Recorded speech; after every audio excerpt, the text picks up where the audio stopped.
మన్నాను కురిపించితివి.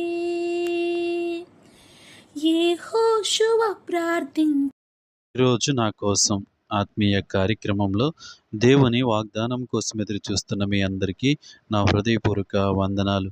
అందరూ బాగున్నారు కదా? ఉదయకాల సమయంలో కొద్ది నిమిషాలు దేవుని మాటలు వినవలసిందిగా భూప్రేమను బట్టి మనవి చేస్తూ ఉన్నాను. ఈ దిన వాగ్దానం కోసం చిన్న ప్రార్థన. సర్వాధికారి గొప్ప దేవుడా, ఆశ్చర్యకరుడా, ఆలోచనకర్త, నీకు వందనాలు. ఉదయకాల సమయంలో నీవు ఇచ్చిన మంచి సమయమును బట్టి, మంచి మనసును బట్టి నీకు వందనాలు. నీ మాటలు మాతో మాట్లాడమని, నీ వాక్యం ద్వారా మమ్మల్ని కదిలించమని యేసునామంలో అడుగుచున్నాము తండ్రి, ఆమేన్. ఈరోజు దేవుని వాగ్దానము మత్తయి సువార్త 16 అధ్యాయము 23వ వచనము. నీవు మనుషుల సంగతులనే తలంచుచున్నావు గాని దేవుని సంగతులను తలంపక ఉన్నావని పేతురుతో చెప్పెను. ప్రభు అయినటువంటి యేసుక్రీస్తు పేతురుతో మాట్లాడినటువంటి మాటలు మనం ఇక్కడ గమనిస్తూ ఉన్నాం. ఏంటి ఆయన మాట్లాడుతున్నటువంటి మాటలు అని మనము ఆలోచన చేసినట్లయితే మత్తయి సువార్త 16 అధ్యాయము 23వ వచనము. నీవు మనుషుల సంగతులనే తలంచుచున్నావు కానీ దేవుని సంగతులను తలంపక ఉన్నావు.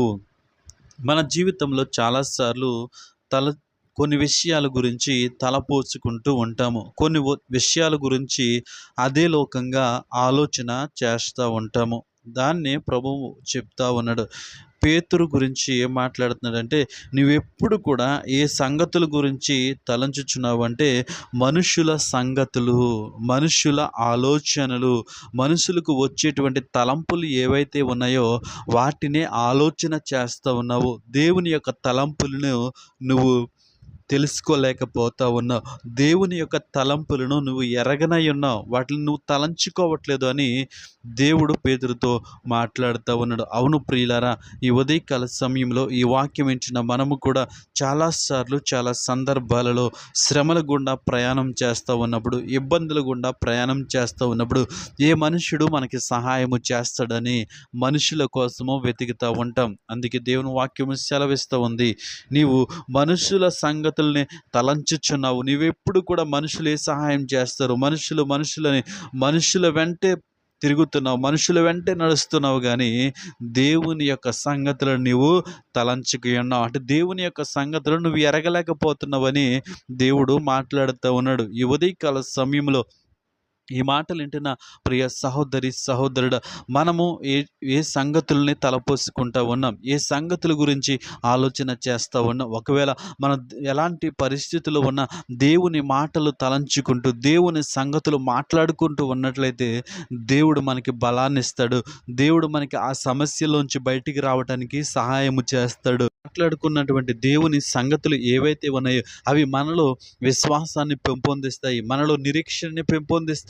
కాబట్టి మనము ఎలాంటి సంగతుల గురించి తలంచుకుంటున్నామో జాగ్రత్త కలిగి ఉండాలి. అవి దేవుని గురించినటువంటి మాటలు, దేవుని గురించినటువంటి సంగతులను మనం తలపోచుకున్నట్లయితే అవి మన జీవితానికి ఆశీర్వాదకరంగా ఉంటాయి, మన కుటుంబానికి ఆశీర్వాదకరంగా ఉంటాయి, మనం అనేక మందికి ఆశీర్వాదకరంగా ఉంటాయి. ఎప్పుడో తెలుసా, దేవుని యొక్క మాటలు మనం తలుచుకున్నప్పుడు, దేవుడు చేసినటువంటి అద్భుత ఆశ్చర్య కార్యాలను మన హృదయంలో తలుచుకుంటున్నప్పుడు, ఆ సంగతుల గురించి మన హృదయంలో నెమరు వేసుకుంటూ ఉన్నప్పుడు మనలోనికి విశ్వాసము అభివృద్ధి పడుతూ ఉంటుంది, మనలోని విశ్వాసం వృద్ధి చెందుతూ ఉంటుంది, మనలోని నిరీక్షణ వృద్ధి చెందుతూ ఉంటుంది. కాబట్టి మనం ఎలాంటి సంగతులను తలపోసుకోవాలి అంటే, మనం ఎలాంటి సంగతులను జ్ఞాపకము తెచ్చుకోవాలి అంటే మనుషుల సంగతులు కాదు కానీ దేవుని సంగతులను తలంచుకుంటూ ఉండాలి. దేవుని యొక్క మాటలు, దేవుడు చేసినటువంటి పనులు ఏవైతే ఉన్నాయో, దేవుడు చేసిన ఆశ్చర్య కార్యములు ఏవైతే ఉన్నాయో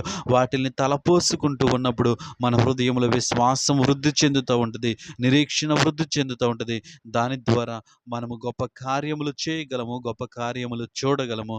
ఎట్టి కృప దేవుడు మనకి అనుగ్రహించునుగాక. పరిశుద్ధుడా, ప్రేమగల తండ్రి, గొప్ప దేవుడా, నీకు వందనాలు. ఈ ఉదయకాల సమయంలో దేవా తండ్రి, నీ సంగతులు గురించి తలంచుకుంటూ, నీ మాటల గురించి తలంచుకుంటూ, నీ వాక్యమును ధ్యానించుకుంటూ ఉండటానికి నీ కృప చూపించి నడిపించమని యేసు నామములో అడుగుచున్నాము తండ్రి, ఆమేన్.